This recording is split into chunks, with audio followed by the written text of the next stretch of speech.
Saya Yulia Isnani, guru di SD Negeri Bata, Kecamatan Juwai, Kabupaten Balangan. Saya percaya bahwa setiap anak memiliki kesempatan untuk belajar dengan gembira dan berkembang sesuai dengan potensinya. Melalui dedikasi, ketulusan, dan inovasi dalam pembelajaran, saya berupaya menghadirkan pendidikan yang bermakna bagi setiap peserta didik. Saya Yulia Isnani, inilah perjalanan dedikasi saya yang bukan hanya memberikan pelajaran, tetapi hadir membangun kepercayaan diri dan harapan murid, terutama bagi anak yang merasa tertinggal.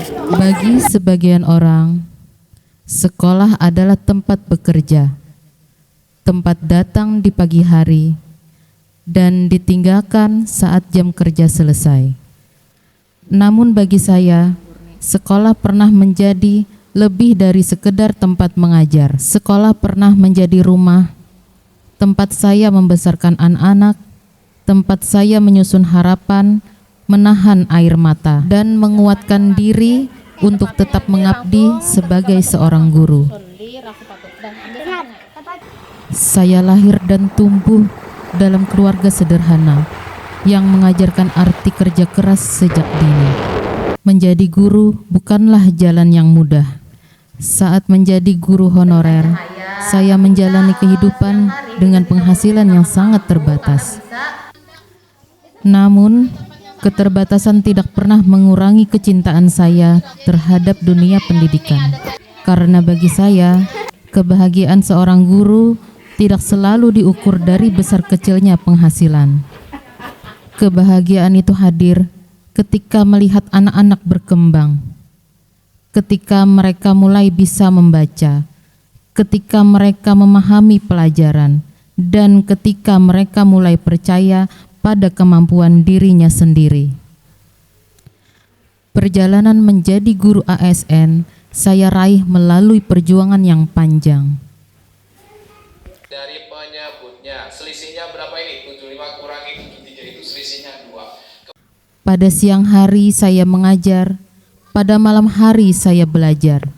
Setelah pekerjaan rumah selesai, saya kembali membuka buku dan berlatih soal. Waktu istirahat seringkali harus saya korbankan, hingga akhirnya hari yang saya tunggu datang. Saya dinyatakan lulus. Air mata haru tak mampu saya tahan. Namun saya sadar, keberhasilan itu bukan akhir perjalanan, melainkan awal dari tanggung jawab yang lebih besar. Di SDN Bata, saya bertemu banyak anak dengan latar belakang yang beragam. Salah satunya adalah Rian. Ketika pertama kali menjadi murid saya, ia hampir tidak pernah mau membaca di depan kelas. Ia takut salah, ia takut ditertawakan. Melihat kondisi itu, saya mulai membuka pendampingan belajar sederhana sepulang sekolah.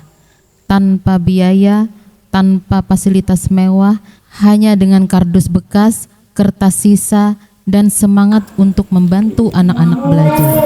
Bisa.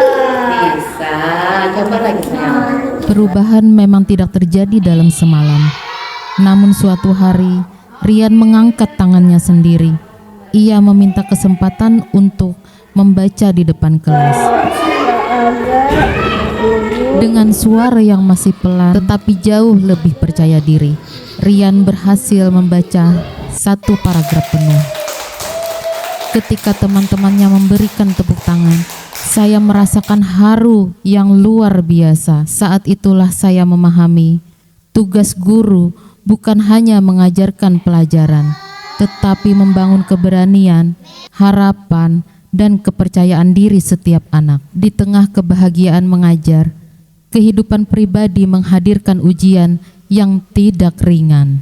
Ketika kedua anak saya masih kecil, suami harus kembali ke kampung halaman untuk mendampingi ibunya. Saya harus menjalani kehidupan bersama anak-anak tanpa pendamping di tanah rantau. Pada saat yang sama, saya tetap menjalankan tugas sebagai guru ASN dan mengikuti pendidikan profesi guru. Perkuliahan PPG yang mana saya mengikuti secara daring. Jarak rumah yang jauh membuat saya harus mengambil keputusan besar. Dengan izin kepala sekolah, saya tinggal di lingkungan sekolah bersama kedua anak saya. Sebuah ruang UKS menjadi tempat tinggal kami.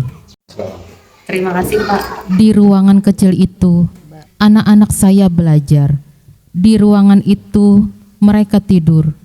Dan di tempat yang sama, saya menyusun perangkat pembelajaran, mengikuti perkuliahan, dan menyelesaikan tugas hingga larut malam. Saya masih mengingat malam-malam panjang itu. Ketika kedua anak saya sudah tertidur di lantai beralaskan kasur sederhana, saya masih duduk di depan laptop menyelesaikan tugas. Terkadang tubuh terasa sangat lelah, terkadang air mata jatuh tanpa suara. Namun setiap pagi saya selalu mengingat alasan mengapa saya memilih profesi ini. Saya mengingat murid-murid yang menunggu di depan kelas. Saya mengingat anak-anak yang membutuhkan pendampingan. Dan saya mengingat bahwa seorang guru tidak boleh menyerah hanya karena keadaan sedang tidak berpihak. Berbagai keterbatasan tidak pernah saya jadikan alasan untuk mengurangi kualitas pelayanan pendidikan. Saya terus mendampingi anak-anak yang mengalami kesulitan belajar. Saya membangun komunikasi dengan orang tua dan berusaha menghadirkan ruang belajar yang aman serta nyaman bagi setiap murid. Perlahan, perubahan mulai terlihat. Anak-anak menjadi lebih percaya diri, lebih berani tampil, lebih semangat belajar, dan orang tua semakin terlibat dalam pendidikan anak-anak mereka. Ibu. Ruang UKS yang saya tempati mungkin hanyalah sebuah ruang kecil di sudut sekolah. Namun bagi saya, ruangan itu menyimpan begitu banyak cerita perjuangan. Di sanalah saya membesarkan anak-anak, di sanalah saya menguatkan diri, dan di sanalah saya belajar arti pengabdian yang sesungguhnya. Kini saya memahami, dedikasi bukan tentang seberapa mudah perjalanan dijalani. Dedikasi adalah kesediaan untuk tetap hadir, tetap melayani, dan tetap mengabdi, bahkan ketika kehidupan sedang tidak baik-baik saja. Karena bagi seorang guru, harapan anak-anak selalu lebih besar daripada segala keterbatasan.